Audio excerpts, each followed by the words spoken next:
The Detroit Lions have wrapped up the 2025 NFL Draft, adding 7 players over the course of the draft's 7 rounds in 3 days. Here to discuss the Lions draft haul and give out his personal grade for the Lions class is Lions On SI publisher John Macron. John, let's get right to it. What is your grade for the Lions 2025 draft?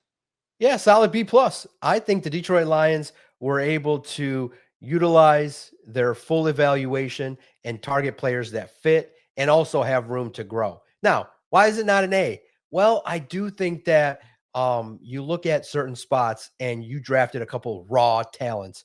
Isaac Tesla, you moved up and gave up significant third round draft capital to move way up to go get him, giving up over 30, moving up over 30 spots and giving up multiple third round picks for a player that still needs to develop. Now, he does potentially fit in right away as a slot X and as a slot receiver, but has a potential in a year or two to become the big bodied X that could potentially replace Tim Patrick. So I really like that pick, but that's one of those boomer bust picks that you make early in a draft. And we're all hoping that the development in this offense will work out for a talented wideout. I think Tyleik Williams is going to be a great fit right away. Athletic movement compared to some of the game's greats in regards to his athletic abilities and movement. Again, he's going to have to work on his pass rush skills, but I think a solid replacement for Alim McNeill in the short term, and will compete with Roy Lopez and DJ Reader to have a solid presence along the interior of the defensive line. And so you look at a retooled offensive line, you can't complain when you go in the trenches and add a couple of high-end, high caliber prospects in Miles Frazier and Tate Ratledge. You can't complain too much. And then in the later rounds, clearly you have special teams help added in the 6th and 7th round. And I do think that clearly the Lions have found a new fondness for the Georgia Bulldogs football program, taking 3 players from Georgia. But I do think the early buzz and talk, Christian, about this draft is going to be about the edge rusher.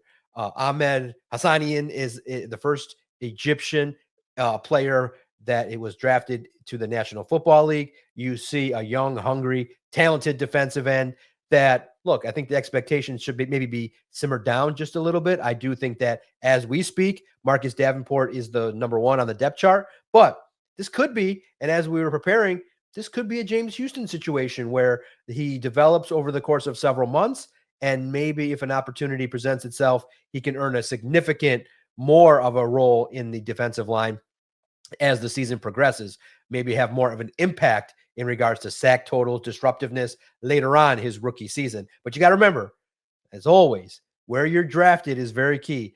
You know, multiple teams passed on him. He's still a raw physical specimen that has to learn the NFL game. And I think that Marcus Davenport, the savvy vet, the bull rush, now they present different skill sets. Ahmed, I think, has a lot of opportunity to be disruptive, can set the edge, can do some things along the defensive line that's a little bit different than Marcus Davenport. So overall, Christian, I think it's a professional draft. That's the way in which I encapsulate this draft.